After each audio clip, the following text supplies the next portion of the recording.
Graça e paz a todos. Sou o pastor Silvio Dark, com você para mais um Esmiuçando Texto.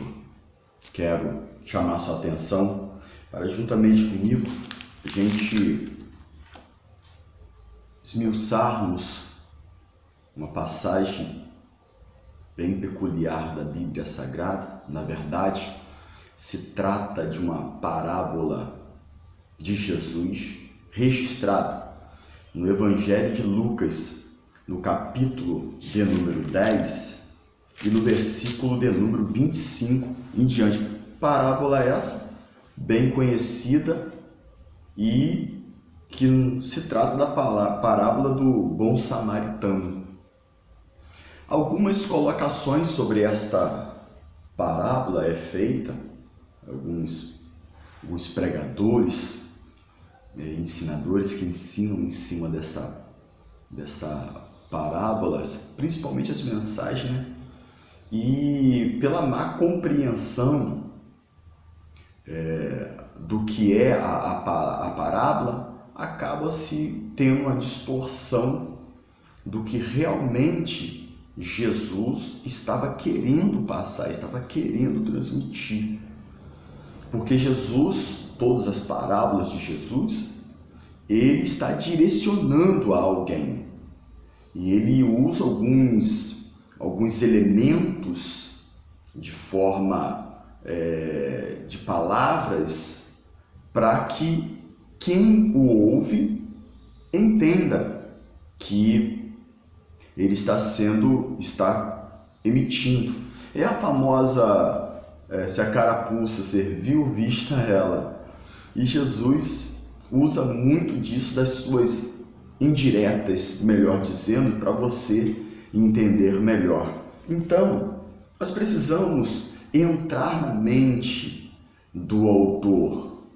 Nós precisamos tentar chegar próximo ao cenário para podermos entender a colocação de que o autor ele tá falando. Lembrando que a Bíblia Sagrada ela tem o seu vocábulo próprio, a sua linguagem própria, a sua mentalidade própria. A Bíblia ela é um livro que nós que temos que nos adequar a ela, e não como muitos fazem aí hoje, que querem que a Bíblia se adequa a ele. Não é assim que funciona. A Bíblia, costumo eu dizer que a Bíblia ela tem vida própria. E nós temos que entender esses pormenores e as entrelinhas dela. Vamos examinar Evangelho de Lucas, capítulo de número 10, versículo de número 25 em diante. Eis que se levantou um certo doutor da lei, tentando-o e dizendo: Mestre, que farei para herdar a vida eterna? Primeiro, eis que se levantou um certo doutor. Então não era qualquer um, era um doutor da lei. E a gente precisa entender o que é a lei no tempo de Jesus. Era todo o conjunto do Antigo Testamento, leis. Então, esse doutor, segundo a Escritura, era uma pessoa que tinha um conhecimento disso. Porém, pergunta a Jesus: o que farei para herdar a vida eterna? Agora, se levantou se opondo, se levantou, ficou de pé para perguntar, para sobressair no meio da multidão. Se levantou por quê? Qual se levantou? Note que a expressão já vai deixar bem claro. Eis que se levantou um certo doutor da lei, tentando e dizendo: Mestre, o que farei para herdar a vida eterna? Mestre, o que farei para herdar a vida eterna? Ou seja, esse doutor aqui da lei dá a entender de que era um rabino. Se é um rabino, ele entende de lei. Não tem como um rabino daquela época não entender de lei. Então logo ele estava testando Jesus. Então ele se levanta para testar, até a expressão fala tentando-o, ou seja, testando Jesus, colocando Jesus à prova para ver o que Jesus falaria, qual era o parecer. Pois sigamos. E ele disse que está escrito na lei. Quem fala isso agora é Jesus. Jesus pergunta: o que está escrito na lei? Como lês? E aí o doutor vai responder. E respondendo ele disse: amarás o Senhor teu Deus de todo o teu coração e de toda a tua alma e de toda a tua força e de todo o teu entendimento, e o teu próximo a ti mesmo. Ponto. Então ele conhecia a lei. Aí Jesus, no versículo 28 do capítulo 10 do Evangelho de Mateus, Jesus vai dizer: disse-lhe, respondeste bem, faz isso e viverá. Faz isso e viverá. Ou seja, pratica isso, coloque em prática, viva isso, execute isto. É o que Jesus está dizendo mesmo. Você conhece, mas não pratica. Você conhece, mas você não desenvolve. Então, faz o seguinte: faz isso, já que você conhece, faz isso, coloque em prática, execute, pronto, viverás. Terás a vida eterna. Jesus é categoricamente em responder ele. Faz isso, Jesus fala: respondeste bem, faz isso e viverás. Ele, porém, querendo justificar a si mesmo, disse a Jesus: quem é o meu próximo? Quem é o meu próximo? Aí, exatamente aqui que começa a parábola do qual nós conhecemos como a parábola do bom samaritano. Por quê? Jesus, no versículo 30, Jesus vai começar a tecer a ele uma parábola. E respondeu Jesus e disse: ora, descia um homem. Então, descia um homem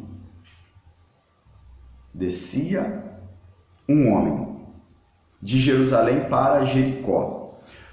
É importante frisar aqui que Jericó ficava nas proximidades ali de Jerusalém, aproximadamente 1,5 quilômetro entre Jerusalém e Jericó, 1,5 quilômetro aproximadamente.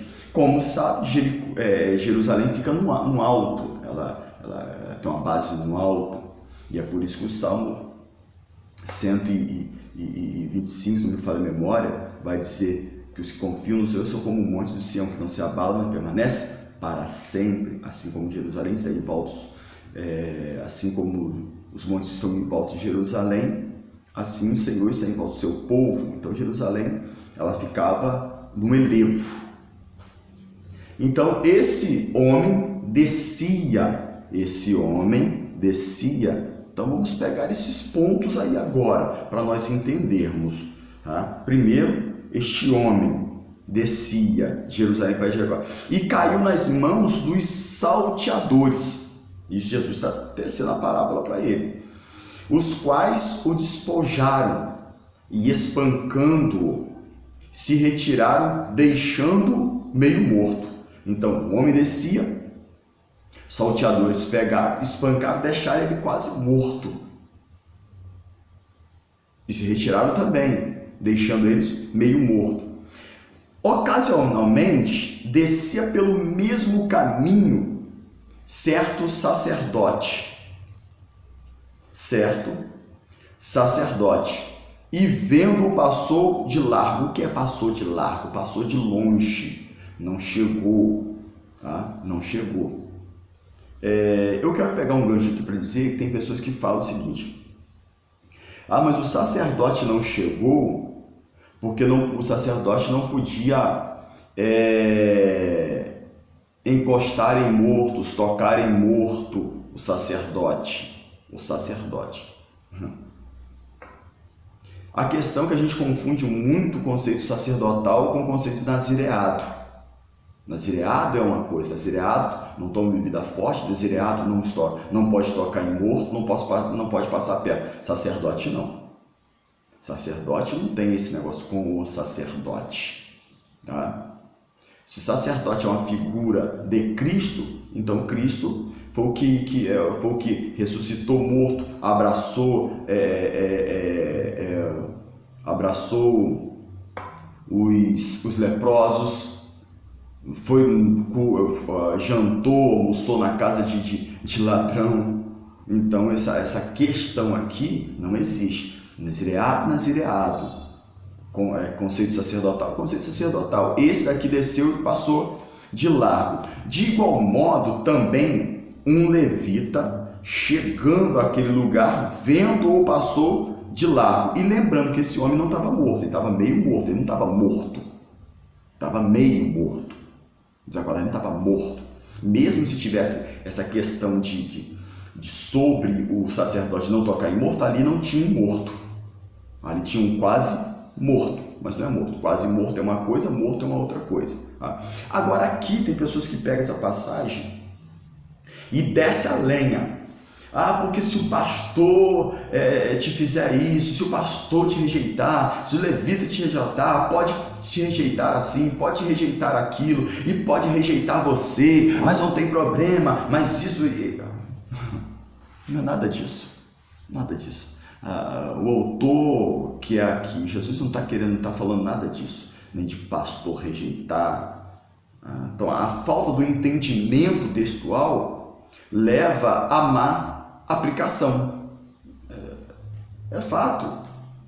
Se eu tenho uma má compreensão do texto, logo eu vou fazer uma péssima aplicação do mesmo.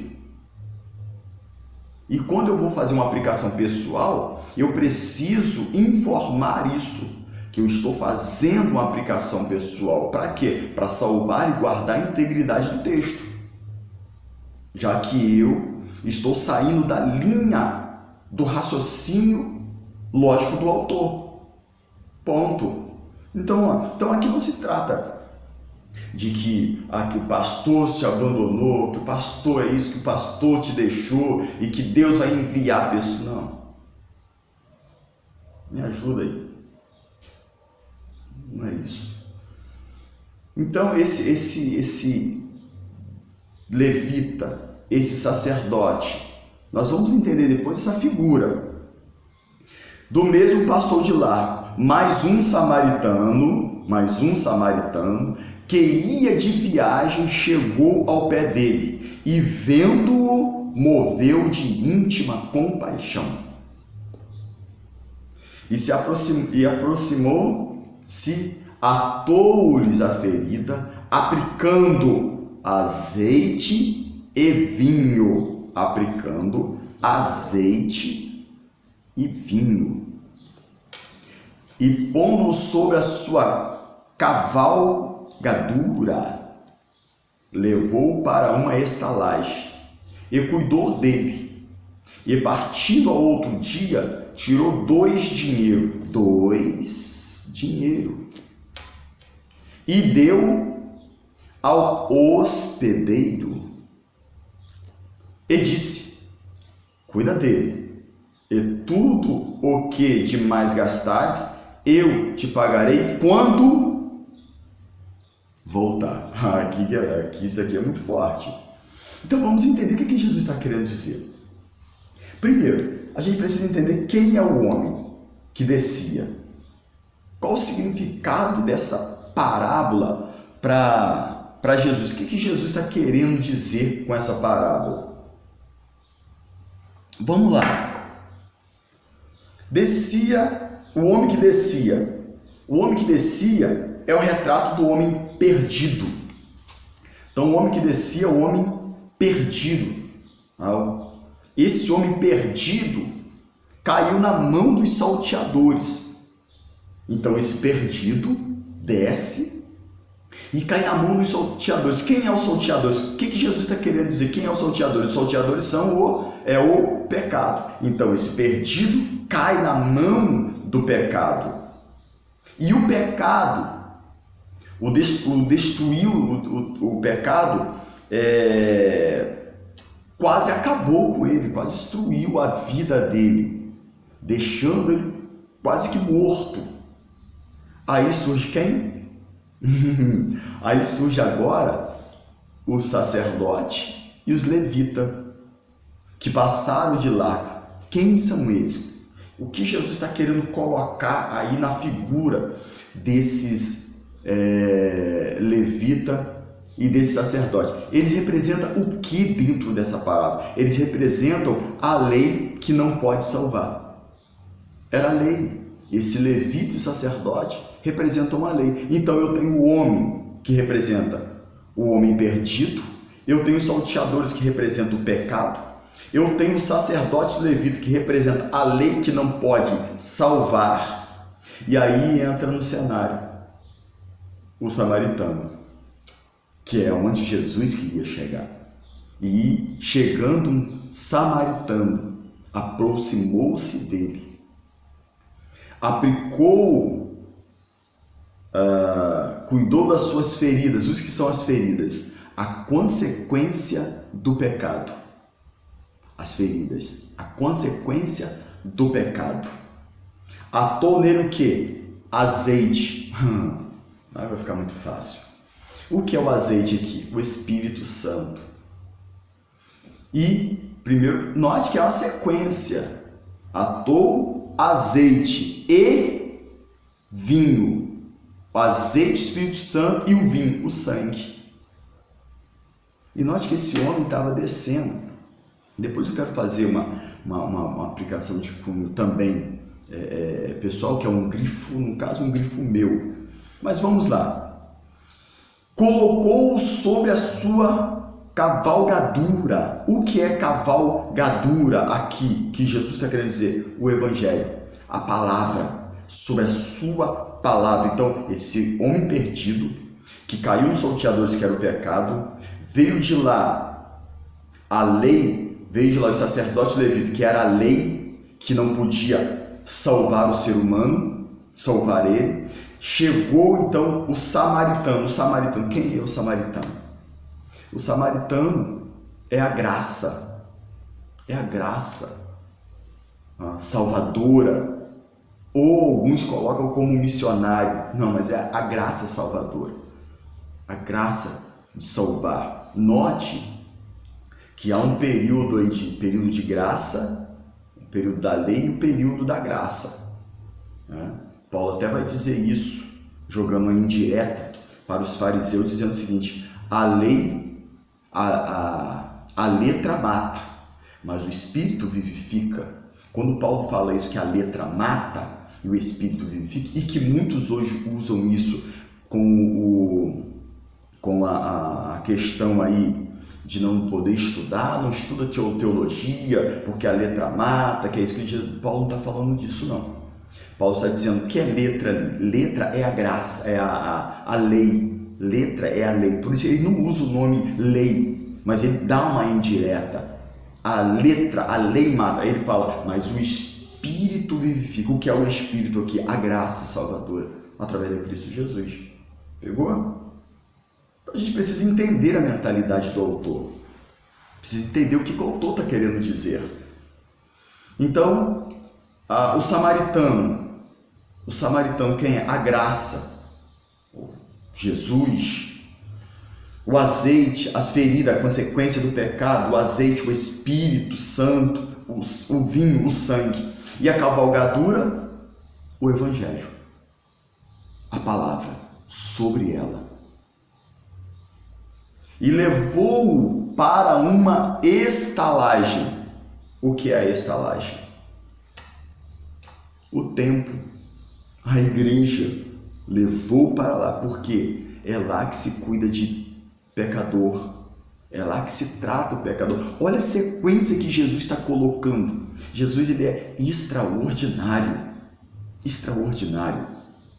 Isso tudo aí ele vem colocando para que esse doutor da lei entenda que a lei, ela não tinha o poder de salvar. E mostrando para ele, no final, quem realmente é o próximo. E aí, deixou na estalagem, deu 2 dinheiros. Esse 2 dinheiros, ele tem uma representatividade, esses 2 dinheiros. Esses 2 dinheiros representam batismo e ceia. Batismo e ceia, ou que nós conhecemos como Santa Ceia. Deu 2 dinheiro. Ao quem? Ao hospedeiro. E quem é o hospedeiro? Agora surge a figura dele. O hospedeiro é o pastor. É o cuidador. O hospedeiro é aquele que tem o dever de zelar pelo pecador que foi entregue a ele. O pecador chegou e se entregou a este pastor. Agora vai cuidar. Só que no final fala só: tudo quanto gastares, te darei, te pagarei, quando eu voltar. Aí já é a vinda, o retorno. Se trata desse hospedeiro aqui, que é o pastor, que vai cuidar, que vai zelar, receber a recompensa final. Ficou fácil, né? Pegou? Então é isso que a parábola do bom samaritano está trazendo. E é essa mentalidade de Jesus. E aí, Jesus vai falando com ele. E aí quando chega no 36, no versículo 36, para nós encerrarmos essa nossa análise, ele vai dizer: qual, pois, Jesus pergunta, qual, pois, destes 3 te parece que foi o próximo daquele que caiu na mão dos salteadores? Aí ele disse: o que usou de misericórdia. Aí o doutor da lei já vai falar: o que usou de misericórdia para com ele. Disse, pois, Jesus: vai e fazes da mesma maneira. Vai e fazes da mesma maneira. Aqui, que aula Jesus deu para esse doutor da lei. Olha que coisa magnífica é essa parábola, quando nós a entendemos dentro da lógica e da mentalidade do autor, daquilo que foi escrito. Então, quando nós salvamos e guardamos a integridade da Bíblia, a integridade textual, logo se descortina diante de nós a realidade da mesma, a verdade da mesma. Deus abençoe sua vida, Deus abençoe tua casa, tua família, tua chamada, teu ministério. A gente se encontra no próximo Esmiuçando o Texto. Um abraço.